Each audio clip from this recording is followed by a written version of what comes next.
Welcome to the Zach on Leadership Podcast. I am your host, Zach Hughes. Today's episode is entitled Leadership Lessons from Boston's Peace of Mind. I love to teach leadership lessons inspired by pop culture references. Last week, I drew leadership lessons from Napoleon Dynamite. That lesson was targeted at people my age and younger. Some of my older listeners may not have gotten much out of it, so I'd like to balance that out with a podcast episode that will likely resonate with people my age and older. In 1976, Boston released their debut self-titled album with the hit Peace of Mind.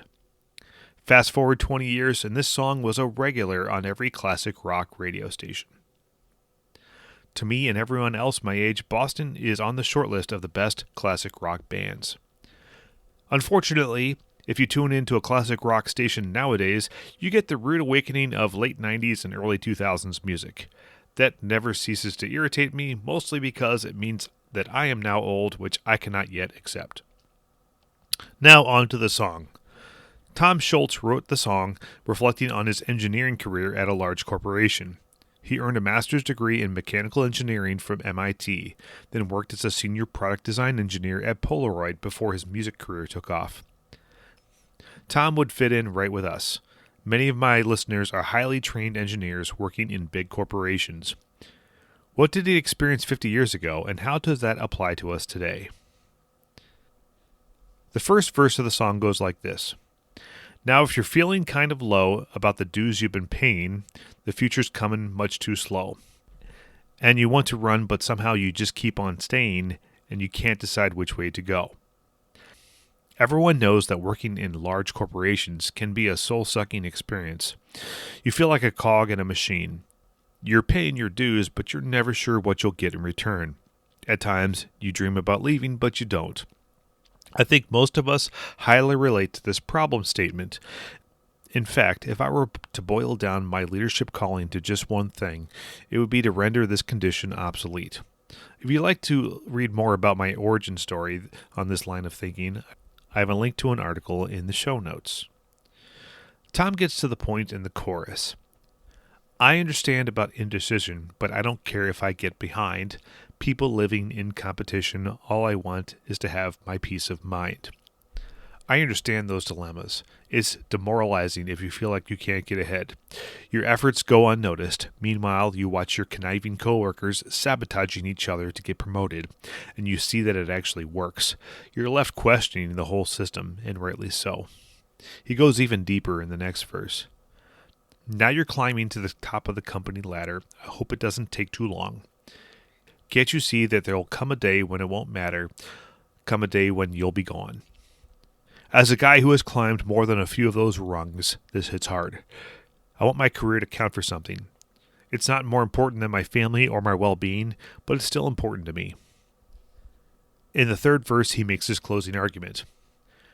Now everybody's got advice, they just keep on giving. Doesn't mean much to me. Lots of people out to make believe they're living, can't decide who they should be. People give useless advice and live in a fake world with no sense of identity. Well, it just so happens that I'm one of those guys that gives leadership advice. But Zach on Leadership didn't exist in 1976, so I don't take Tom's criticism personally. What's the solution? Quit your job and become a famous rock star.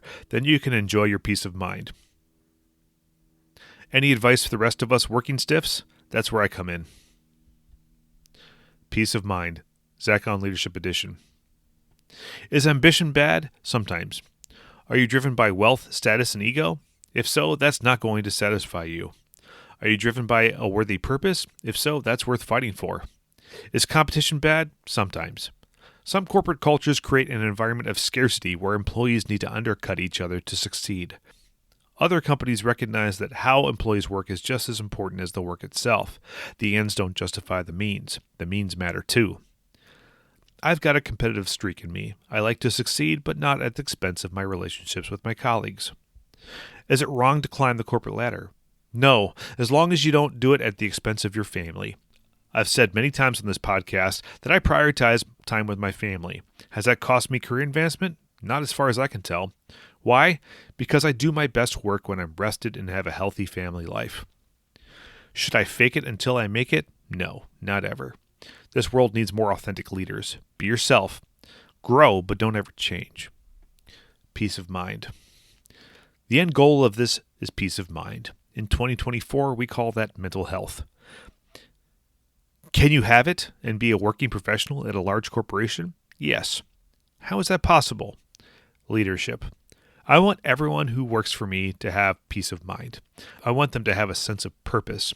I want them to be authentic. I want them to succeed while working collaboratively with their coworkers. I want them to build their careers while making a remarkable life with their families.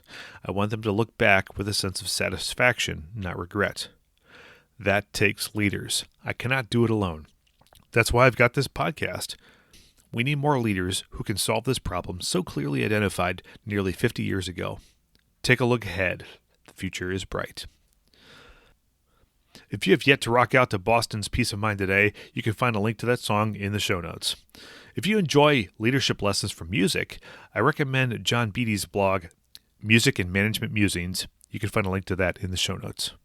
That's all for this week's episode of the Zach on Leadership Podcast. Thanks for listening.